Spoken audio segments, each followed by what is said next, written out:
we do it like we do it. Good as. Well, thank you for catching up over the old Zoom. Thanks, man. Hashtag ISO life. Hashtag ISO life. Well, we're coming out of ISO life now, aren't we? Slowly, like cockroaches from under the couch. Yes, we are. Visual.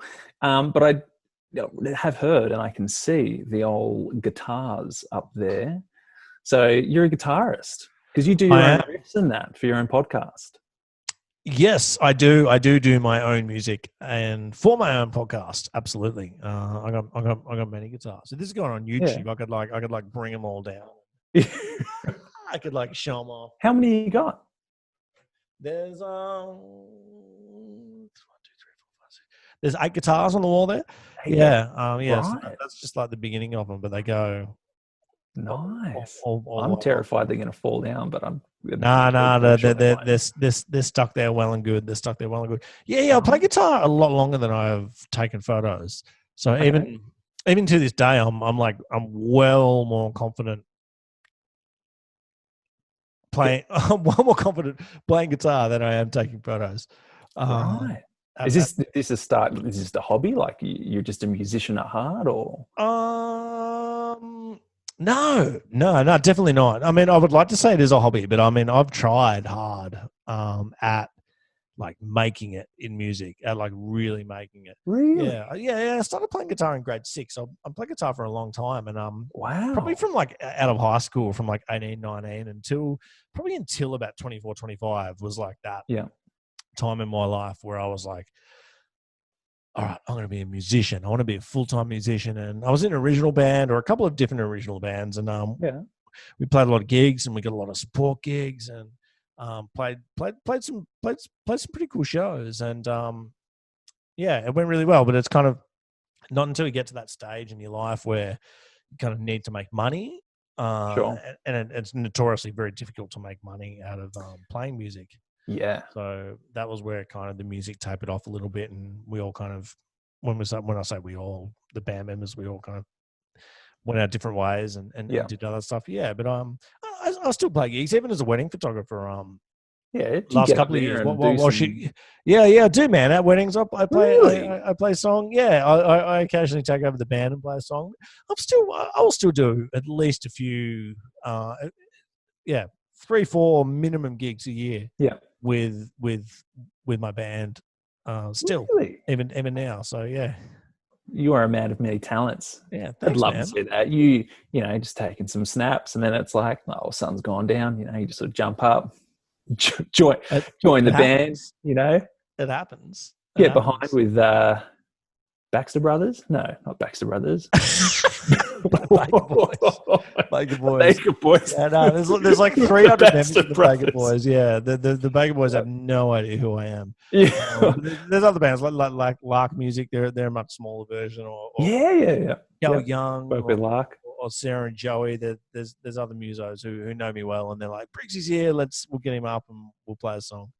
Yeah. Oh mate, I'm keen as to do that. Next wedding we do, a reception, I'll be like, come on, Briggsy, just man. Yeah. Yeah, great. I've been practicing a little simply piano, getting on that, but my 8-year-old is decimating that, and she sits there while I play and then encourages. She says, "You're doing really well, Dad." It's lovely to be condescended by an 8-year-old. Yeah. have you purchased an actual piano? No, we definitely just on the keyboard. We've got the weighted keys and all that. It's good, but she's doing so well. Yeah, you need the weighted keys. It's not real if they don't have weighted keys. It's just a toy. It's just So the weighted keys make it real. Absolutely. Yeah, absolutely. So you used to be I used to be a musician, and I still am a musician? Yeah, still am part-time photographer. Do I remember correctly that you used to be a tradie, a builder? I did, man. You did? Yeah, I've done so many different things. Yeah, that's why I'm people see me at a wedding, they expect you did you go to uni to study photography? Have you done photography ever? I'm like, oh shit, no, I have not not done photography forever. Yes. I'm also a qualified carpenter. By qualified carpenter, I mean like I did my apprenticeship and then stopped working as a carpenter after I completed my apprenticeship. And why'd you stop? Why did I stop? Yeah. Yeah, awesome question, man. I actually love that question because that was I did my apprenticeship as a mature age apprentice, not like super mature age. Again, that was similar to when it was about the time when the music stopped. Right. And I was like, I need to get a real job. Sure. And my old man's a carpenter, a builder. So I went to work with him. Yeah. And because I'd kind of just like dicked around doing shitty office jobs or call center work or whatever and trying to play music, I was like, all right, I've got to get a real career. So my first thought of getting a real career was to be a carpenter. And it wasn't until then that I realized that when you're in high school and they're like, oh, what do you need to do? Like your careers counselor is saying like, what are you good at? What do you do? It wasn't until I was working on a building site that I realized I am shit at like maths and practical work. I just could not calculate because carpentry is exact work. It's like 450 centers. It's like everything has got to be exact because if it's not exact, the fucking house falls down. So that was like my realization that like, all right, cool. I can't figure this stuff out. This is not in my brain or my mindset. Yeah. That was my first real realization as an adult. It was like, okay, I know what I need to do. I need to do something creative with my life. Sure. So even though I did that apprenticeship, but I finished it because I'm like, once I start something, I'm going to finish it. So I did. I finished it, and I couldn't tell you the last time I picked up a hammer. But yeah, it was a great realization that it was like, cool, my brain doesn't work that way. It doesn't work in a practical sense. My brain works in a creative sense. And that was awesome. And, many, many years later now, that's where I am. And that's what I do, creative stuff. So did you then go from failed musician to that's a horrible joke. Sorry, you're an incredible musician, but just the band just didn't make it. It just sometimes Taylor Swift just wins. And then you went to you did your apprenticeship, which is 4 years, right? Yeah, I did a lot quicker because I was older. Right. When I went to TAFE, I didn't fuck around. Yeah, I did it in like 2.5 years instead of 4 years. Yeah, right. Okay. Yeah. And then you were just like, this is not for me. Yeah. Is that when you picked up a camera, or have you always? Shit, no, I've just always dabbled in different shit. I was never like, I couldn't. Actually, I can tell you my realization behind like doing wedding photography full time was like a very like. There was a light bulb moment behind doing that. Yeah. So after the to fast forward many years in a few seconds, like after I did the carpentry thing, I worked some other jobs, office jobs and stuff like that. Yeah. That I didn't really love that much. But my light bulb moment for wedding photography was when I quit my office job that I was doing. Sure. I thought I had just about enough work to be able to do wedding photography full time. Yeah, right. I'm like pigeonholing like 7 years into about 30 seconds then. Yes, you're already dabbling, doing just occasional like. Yeah. So I finished that carpentry apprenticeship in 2010. Yeah. And from 2010 to 2015, I worked a few random kind of office jobs. And I started shooting weddings in 2011. So from 2011 to 2015, I kind of just dabbled around in weddings, dabbled around in a few office jobs. Yeah. And the start of 2015, I was like, all right, cool. That was when I had enough work. Yeah. By the way, I did not have enough work to be able to do wedding photography full time. But that was the biggest rocket up my own ass that I ever could have got. But now, like, how many were you doing? Like, so 2014, I shot about like 25 weddings, and I wasn't really charging that much. I was probably only charging $2,000 a wedding, so like 50 grand a year. I was making off weddings. Yeah. So then 2015, I had maybe like 30 weddings booked in 2015. Yeah. And so that amount of weddings that I had booked was substantially less than the salary that I was on in the office job that I was currently doing. Yeah. We got back from our own honeymoon, and I was like, oh, cool, I'm going to shoot weddings full time. And I knew that I wanted to shoot weddings full time. So I quit my office job. Yeah. And I was like, all right, we're just going to do it. And that was everything changed then. That was my light bulb moment. So all my work, like if you look at my website, like there's nothing prior to 2015 on my website. Yeah. So all my work, my creative mindset, my business mindset, everything just changed completely when I had to pay my mortgage and I had to pay my bills. And sure. Every time I picked up a camera at a wedding, that was life. Yeah. Like that was when it changed. And just from then it's touch wood, it's gone pretty well. It's gone pretty well since then. Yeah. Yeah. I rambled a little bit, but that was a lot of years in a pretty small nutshell. I think you did well. No, you did really, you did well. Started. Yeah, right. So 2015 is when you really took off in your career. That's when you're like, photography, let's do this. And there's nothing like the need to pay the mortgage or pay for food to be like, oh, I better take this seriously. But obviously, you've got the talent to back you behind it. And I've seen photography. It's unreal. It's great. I've got some great shots from you. Thanks, man. I appreciate it. No, thank you for those photos. Well, you do bring your own lint roller. Well, you still bring the lint roller to weddings? Is that a thing? Damn right I do. Every wedding? No, not every wedding. Sometimes it makes it in the bag. Sometimes it's in the car. Sometimes I'm rushing, like I'm running out the door. And I'm don't know where it is. Do you lean towards the sticky lint roller or the the ones with the sticky ones, or there's the ones that you just roll and they're not sticky? Oh, like the cloth, sort of like the velvet. Yeah, there's what's your lint roller preference? I'm definitely a sticky lint roller sort of person. I feel like there's a lot of things we could say with that, but it's just it's just quick, it's easy, and it always just cleans it up nice. Like just whip it out, zoom, zoom, zoom, zoom, zoom, zoom. If it gets too much lint, just peel it off, go again. Yep, and just fantastic. You put on another sticky strip. Well, it just comes on. Is that how they work, or you just it peels off? You buy a whole new lint roller. Oh well, if you can go put a whole new one on top. Yeah. But you've got. I don't think I've ever owned a lint roller. Maybe I need to get you one. Yeah. Well, like how often would you roll the lint off? In 37 years in existence, I've never rolled lint once. You never know. I could probably use a shoehorn, but I don't own one. So Okay. I could do with a lint roller. I'm just wondering. Never know until you've actually got it. Might just take off. Actually, inquiries might just go through the roof, and everyone's like, "Oh, did you see?" Yeah, put it in a camera bag. Yeah, I recently just bought I bought a Leatherman knife, like a multi-tool. Do you know the brand Leatherman? Yeah, I bought one of them. Oh, it's a well-known this multi-tool. Like a Swiss Army knife. Great. Leatherman is like a hipster Portland, Oregon brand of that said knife, and I recently bought one to put in. Yeah.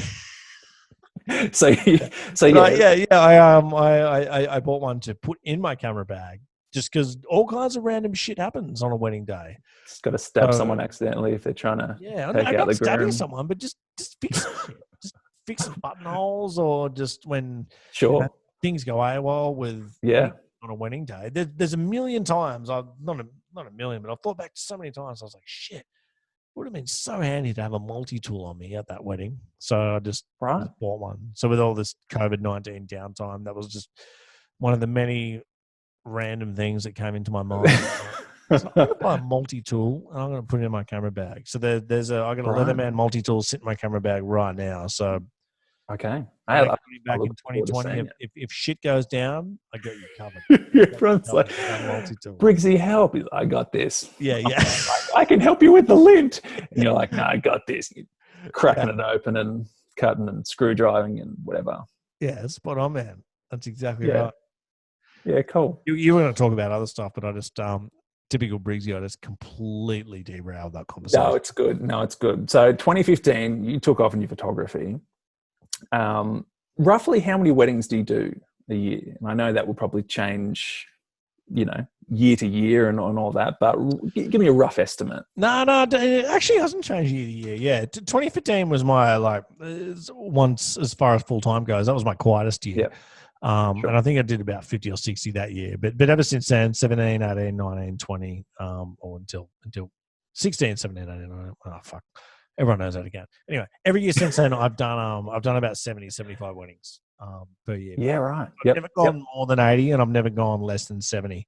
Yeah, sure. So I sit somewhere between 70 and 80 weddings per calendar year. I don't talk in wedding seasons. Wedding seasons is an absolute crock of shit. Yeah. So do you find that's just a good balance for you? Or that's as much as you can sort of cram into the year? Bit of both? Yeah, a bit of both. You know what? Like, I probably could do more.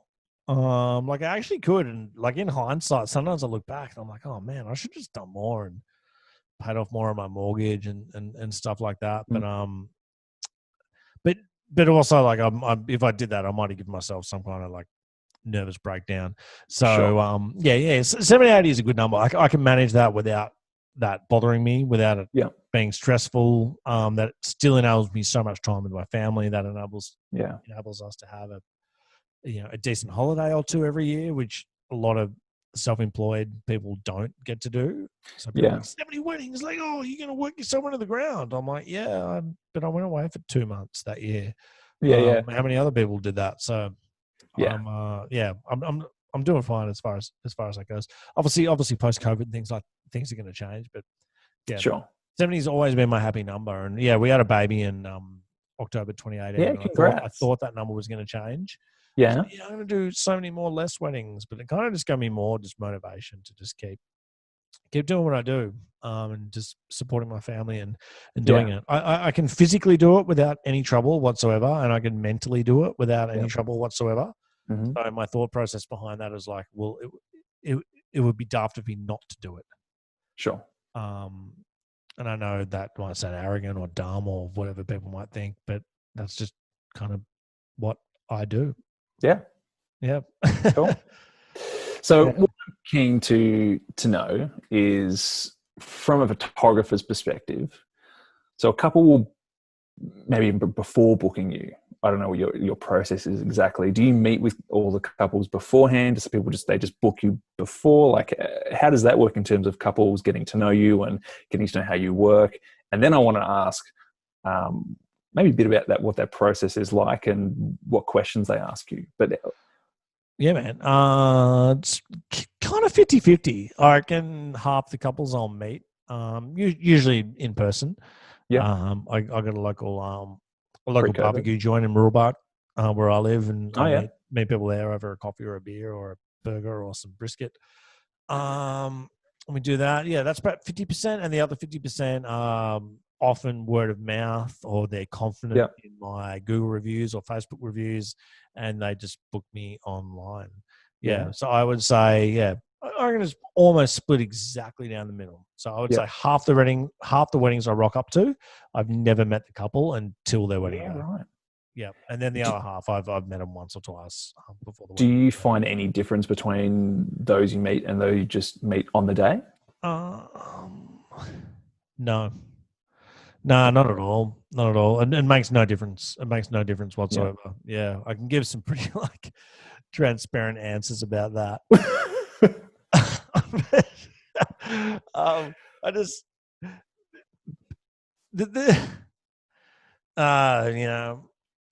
I'm all in the name of no bullshit. So here we are. So the two biggest transparent reasons why that doesn't matter is, one, people change so much on their wedding day.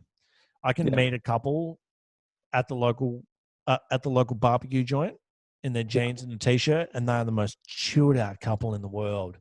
And I'll go home and I'll say to my wife, I'm like, man, these guys were so chill. Their wedding day is going to be amazing. And then I get to their wedding day and the bride's mum is crazy, or there's a crazy bride, or the bride is just high strung on a wedding day for whatever reason. Yeah. You are not the people I remember in your jeans and t-shirt. They just change completely on the wedding day. Right. And the other side of the coin, I can meet people, down at my local cafe, and they can be really nervous because they're meeting 10 photographers and they're nervous about being sold to because the other 9 photographers all just tried to sell them shit, and they're just nervous and on edge, and they're like kind of jitty. Yeah. And then I get there on the day and they're just chill as fuck. They're cool. They're awesome. Yeah. That's the biggest reason. Yeah. The other one is that and I think anyone who would listen to this would not look down upon me for saying it, is that most of the time, even if I have met them or haven't met them, It's 12, 18 months before their wedding day.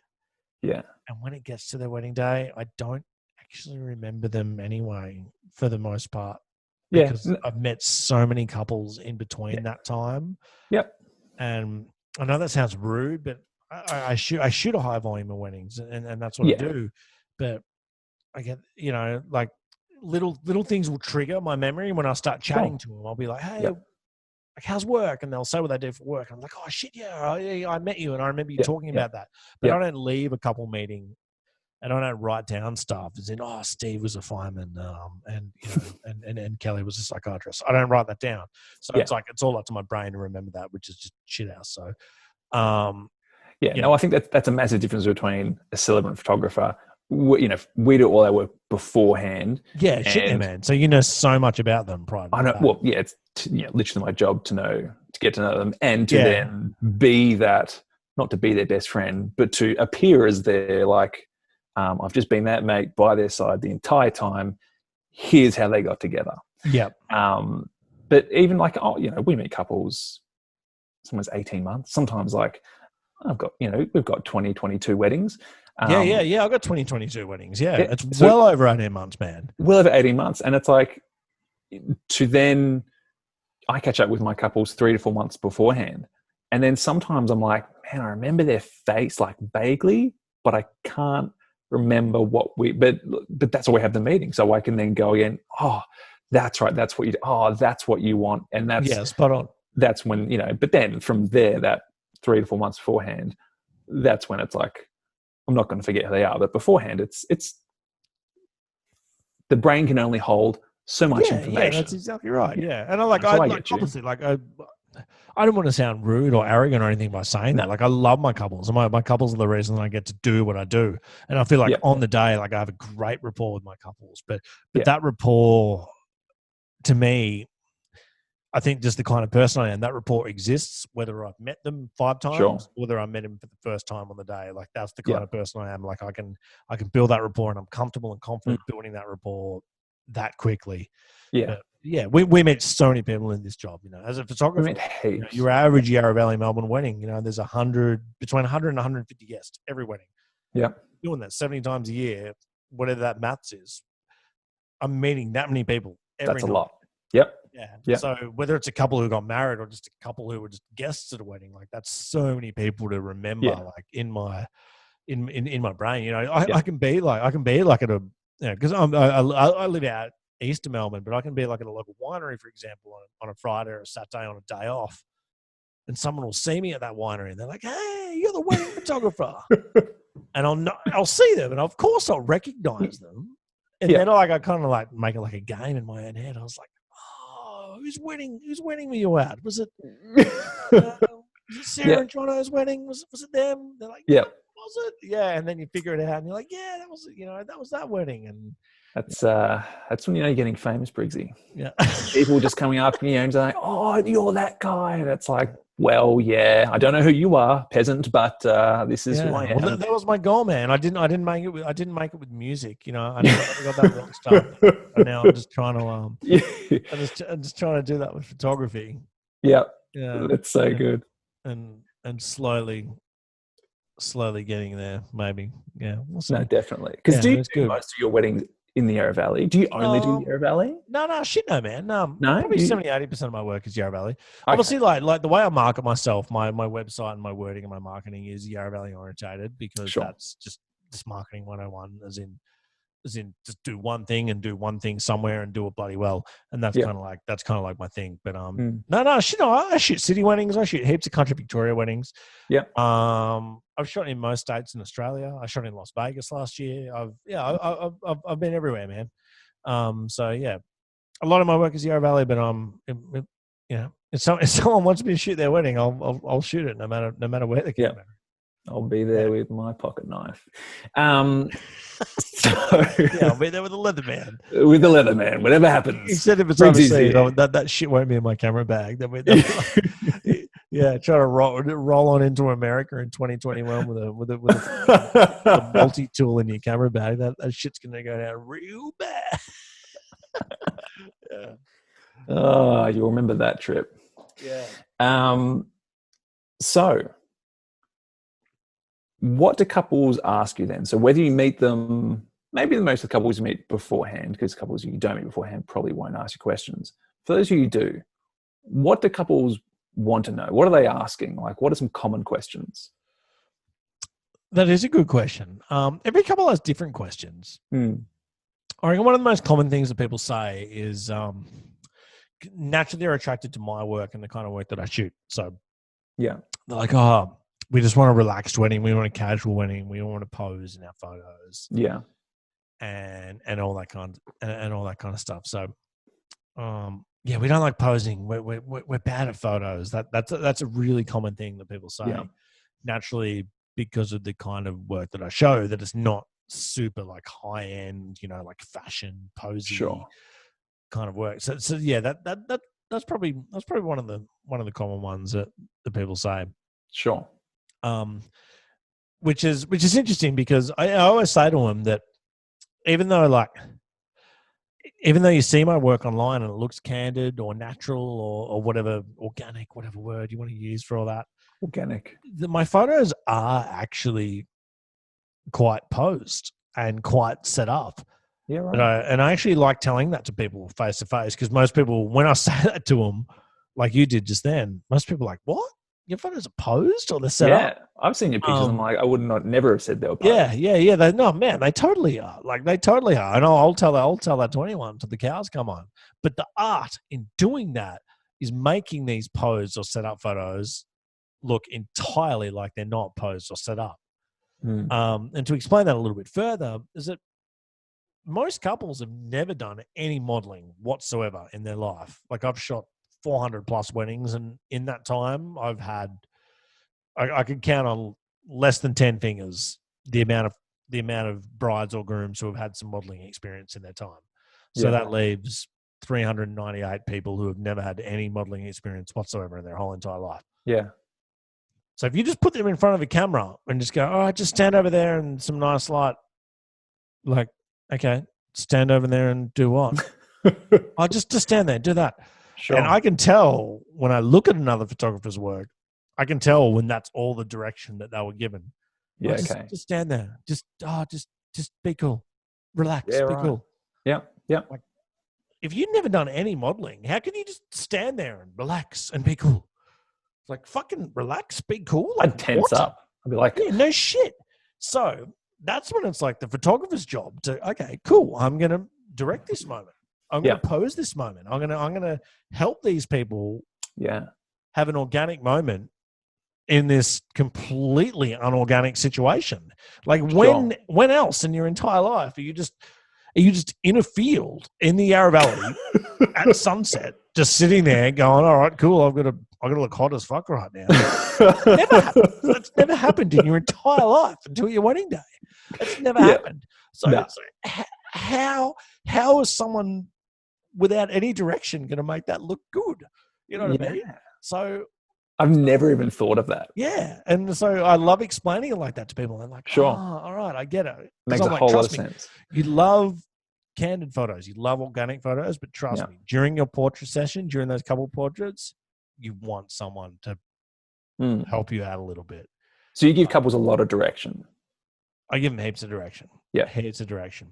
Okay. Yeah. But obviously that direction is to get to the result of it looks organic. It doesn't look staged. Yeah, that's exactly right. Technically, that's exactly right. Every photographer has different ways of doing that. Sure. And everyone has their own methods and tips and tricks and stuff like that. Like, man, like I could honestly, I could, and I have done. I run one-on-one mentoring sessions for 4 photographers, and I've run sessions for photographers for like 4 hours, 8 hours, and I've just spoken about posing couples and directing couples, and I was like, it's not, in like when I was like in 2015, like going back, it wasn't until it's not until you talk about something that you're like, shit, okay, maybe I'm okay at this, maybe I'm all right, like maybe I'm getting somewhere with this. But still in my head, I'm like, oh, I'm shit at this. I got no idea what I'm doing. But then when you talk about it, like, oh, okay, maybe I'm getting somewhere. But absolutely. I definitely direct. I direct couples a lot. Right. Most common thing, you kind of got a go-to list of poses or stances you want people to be in. I'll never tell someone exactly where to put their hand. Like, put your hand here. Put put your back more upright. Because like it'll just be a direction like hug, like stand face to face and hug. And however they hug is however they hug in the first place, because that's them. And then I'll play games with the couple. So I ask them questions. So I'm like, like just something simple, like, hey groom, what's the bride's favorite TV show? And like, he always fucks up that answer. And then straight away, like they'll laugh at each other because that's kind of funny. Or be like, hey bride, tell the groom in his ear your favorite body part of his. And then they just says it quietly, and then they'll laugh at each other. And then when they laugh at each other, like, and they're already in a nice pose and some nice light. And then when they have that moment and they're laughing at each other, like that's when you take those photos. Yeah. And you need to kind of, as a wedding photographer, if you're worth anything, like you need to have 30 to 60 minutes worth of that shit in your repertoire to be able to do that. For sure. Yeah, that was a shit sentence. Right. I shouldn't say if you're worth anything, you need to do that, because some photographers do not direct couples or pose couples, and they still get amazing photos. Personally, I don't know how to do that. I've tried doing that, and it just, to me, that doesn't suit my personality type. Yeah. Okay. So you definitely, it sounds like you know your style. You're very comfortable with your style. It works for you, and it works for your couples. Like we've seen the pictures. Man. It works. Yeah. So what else? What else do couples normally ask? So they tell you they want something candid and organic, and you're like, yep, we can do that. This is how. And the epiphany moment. What else are couples wanting to know? People ask about first looks a lot. I think. What are your thoughts on first looks? Probably because of America. I think because people kind of, naturally we kind of follow what America does on their movies and TV shows and shit like that. So,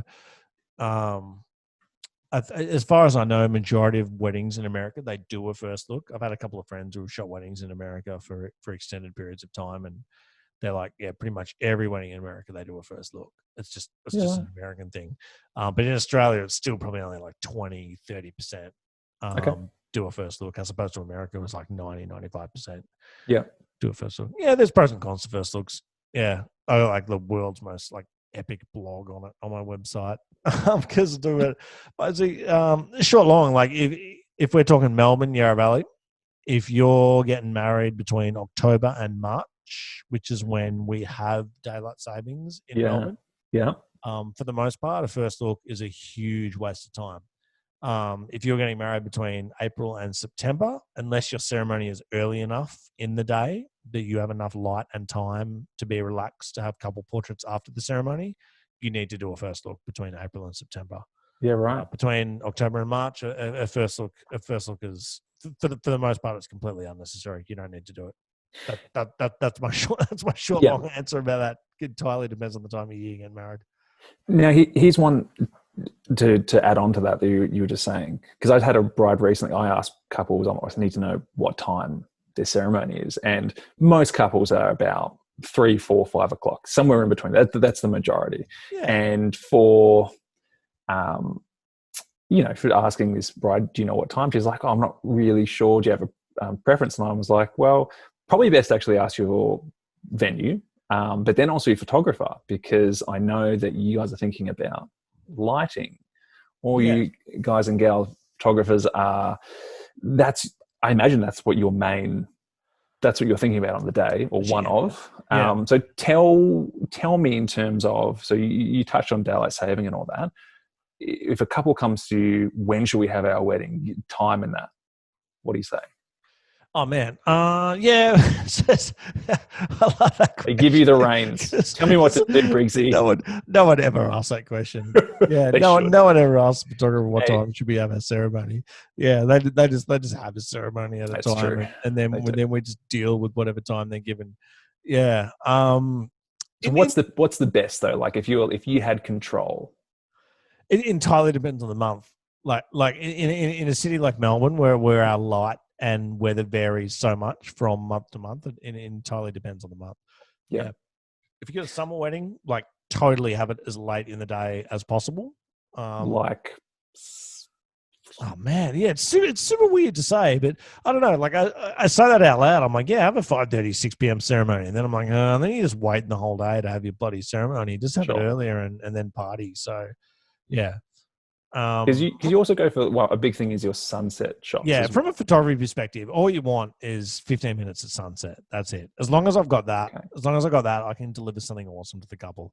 Yeah. Yeah. Okay. And again, Melbourne, you don't always get a sunset in its most, its most literal sense, where like the sun hits the horizon and the light is beaming through. But even if it doesn't, that last light of the day, even if it's cloudy or overcast, that last light of the day can just be like so beautiful and romantic, and that's like an awesome time to take photos. So yeah, as long as you got 15 minutes of sunset. So during summer, it really doesn't matter what time your ceremony is, to be perfectly honest.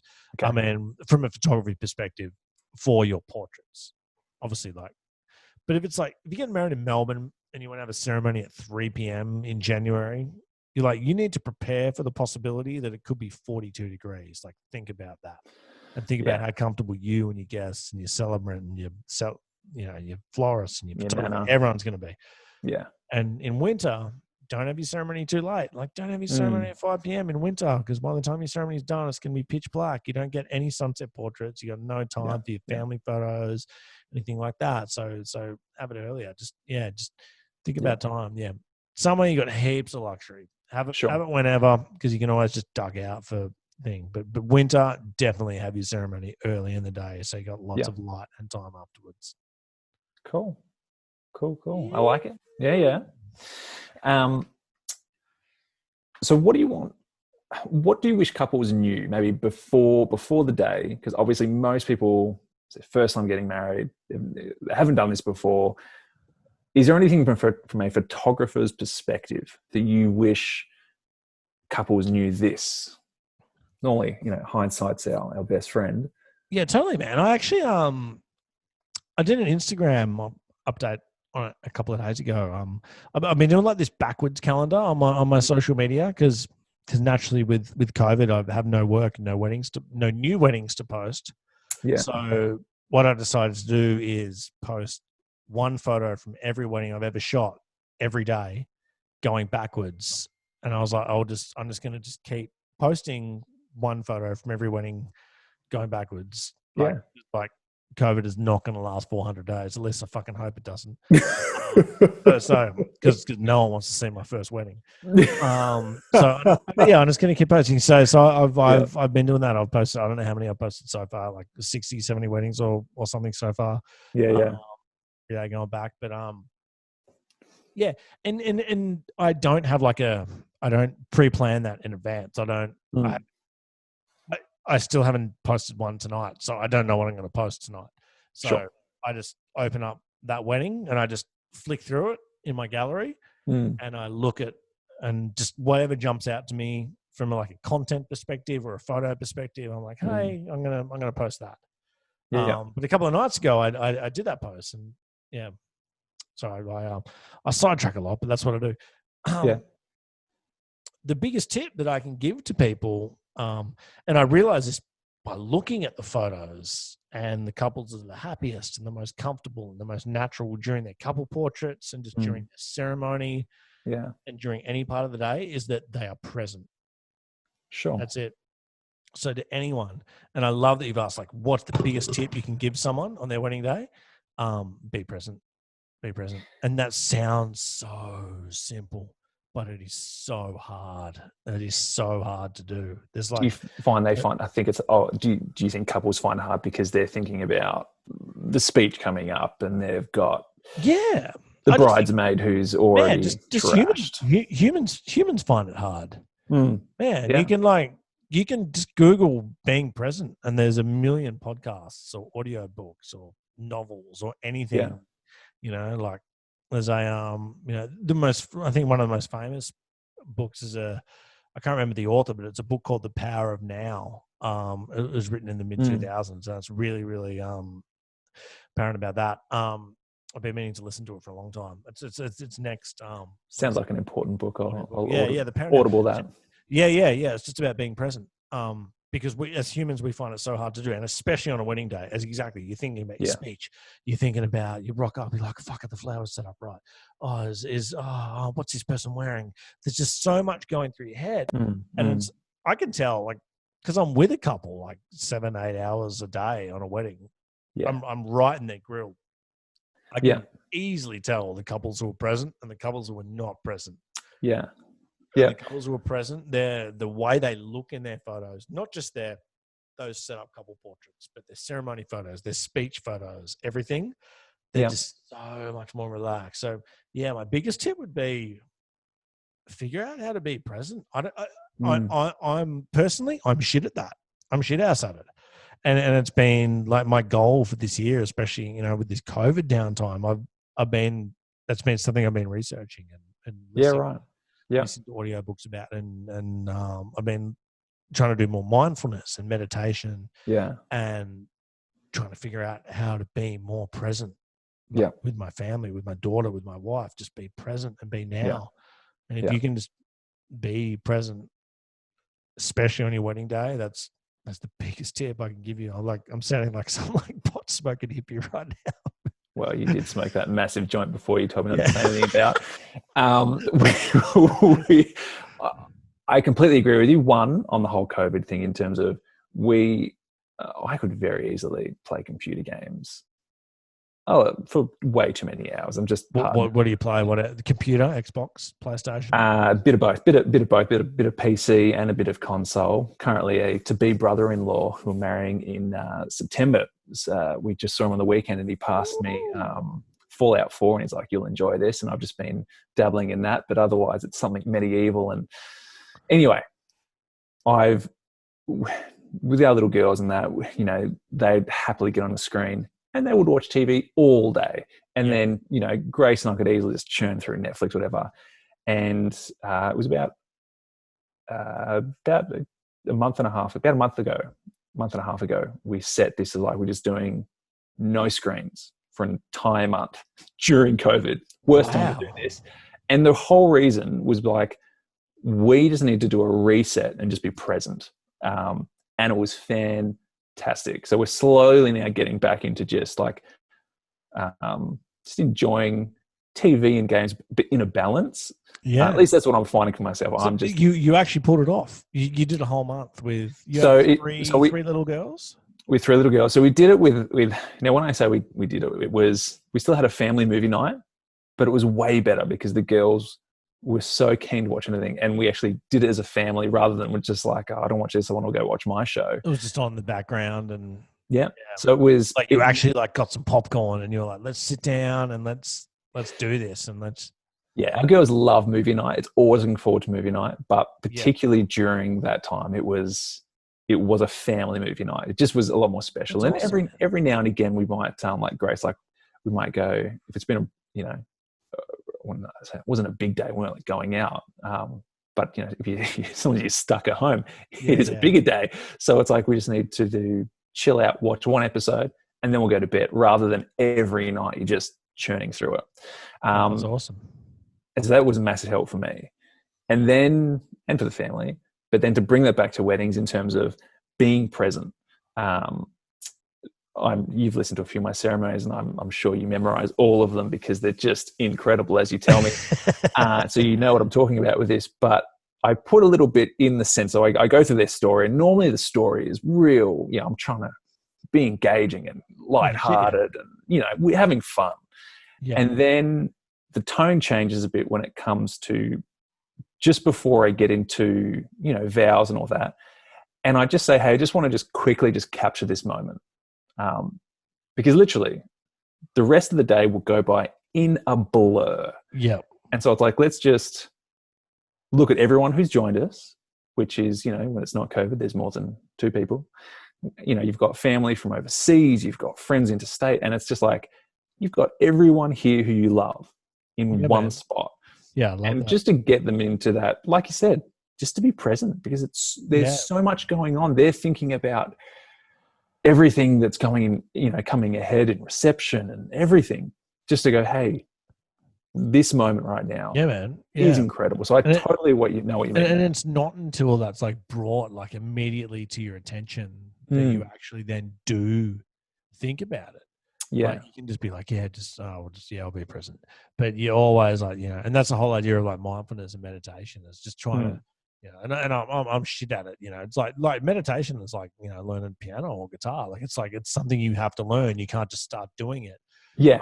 better at it. Just something as simple as just sitting still and focusing on nothing but your own breath for 10 minutes.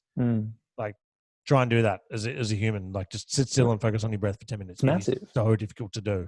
It is so hard to do. I like to think of, I heard this, I guess the paragraph, a sentence in another podcast a couple of years ago. And it was, she made a point of saying it's the practice of meditation. Because so often it's like, I'm going to meditate. And it's like, I'm thinking about other things. I'm failing. It's like, no, it's just practice. It's all good. You're just going through it. Some days will be different to others, and it's all good. Yeah. Spot on, man. Yeah. So I wanted to find out as well, just so I guess, actually probably more for me as well, to know what photographers are thinking about, but also for couples, just for interest maybe, what are you thinking about on the wedding day? Like so for me, I'm going to a wedding and I'm trying to pick up, I'm gauging the room. Where are people at? Where's the energy at? Where do I need to take them?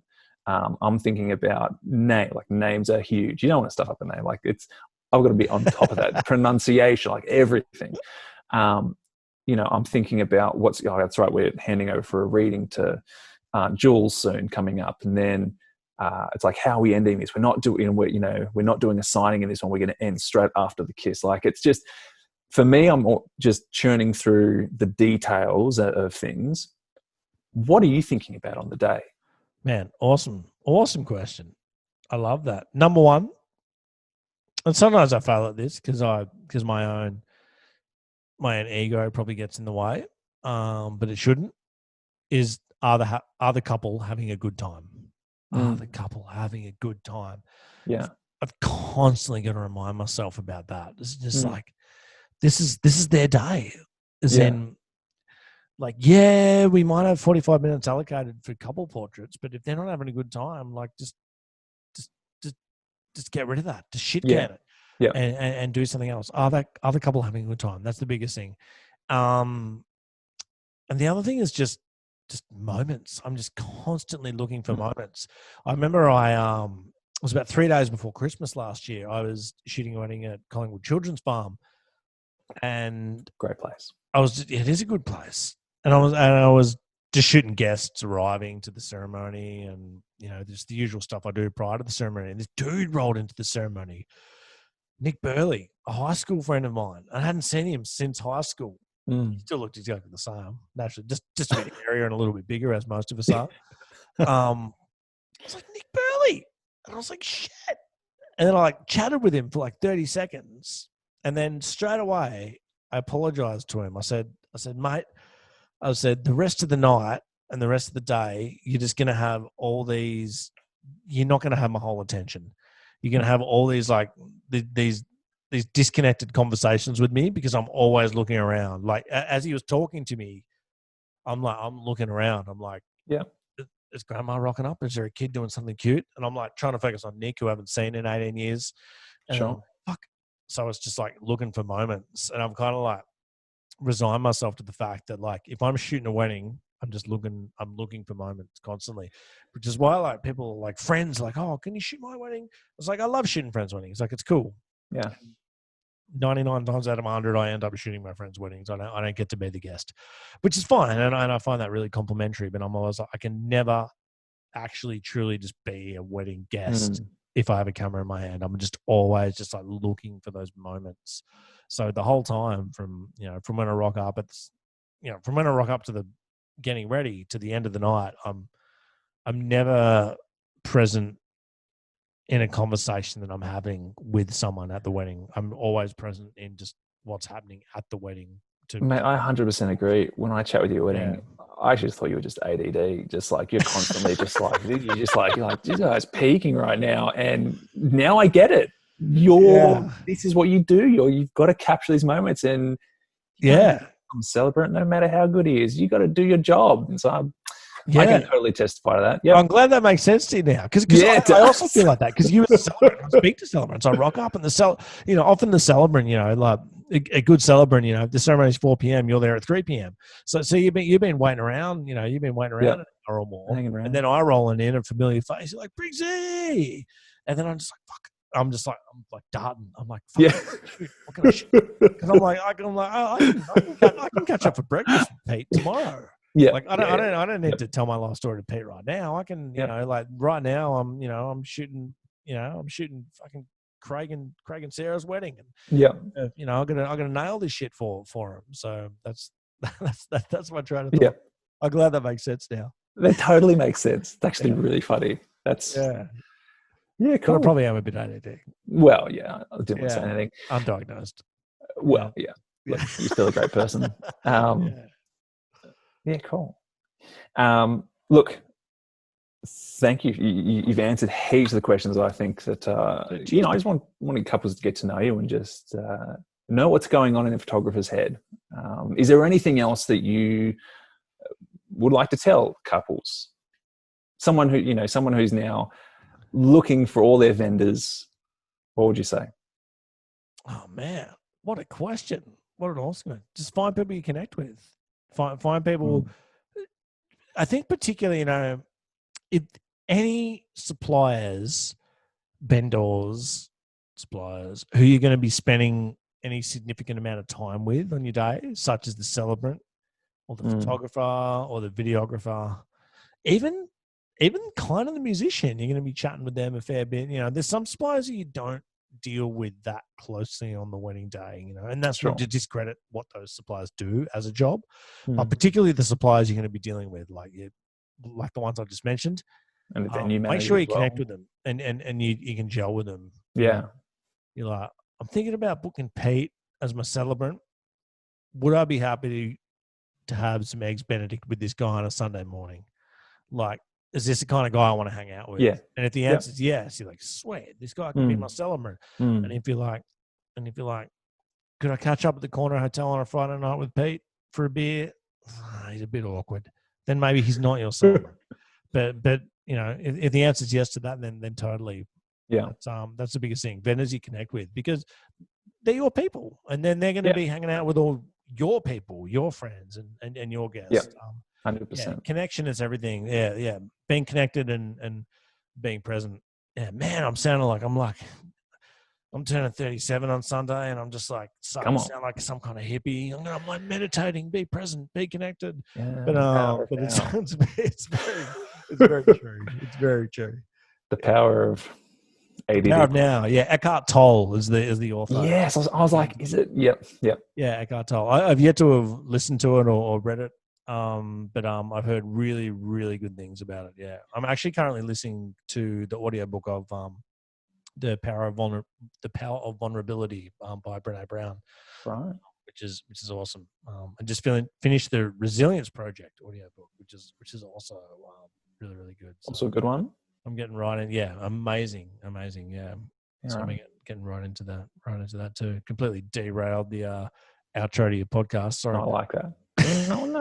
Everyone's going to come out of COVID and they're like, oh, I just love hearing Briggsy. He's had a really sexy, smooth voice, but then he's deep, on an intimate level. Like he cares about his soul and my soul. And he wants to be present and smoke joints together, and that's beautiful, But I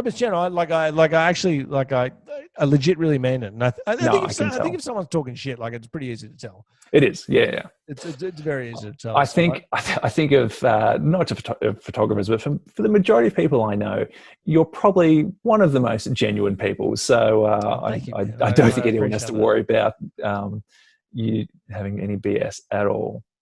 Yeah, thank you. Thanks, Pete. Yeah, thanks. Thanks for chatting to me on your podcast. No, thank you. I'm enjoying the indoor plants behind you. It's been relaxing. It's helped me be more present. I live in a jungle at home. Yeah, Grace loves it. She does a good job. Awesome, man. Yeah. Cool. Well, thank you very much. And how can people find you as well? michaelbriggs.com.au, or I think I've actually SEO'd the shit out of myself that much. You can just Google Briggsy, and I'll come up. And your podcast? I have my own podcast called You do? Chase This Light. Fantastic. Yep. So, there it is. Cool. Good as. Thank you. Thanks, Pete. Appreciate it. Thanks for having me on, brother. Thank you.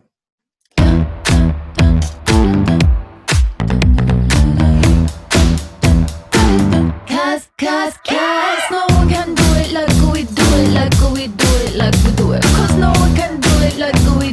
like we do it, like we do it.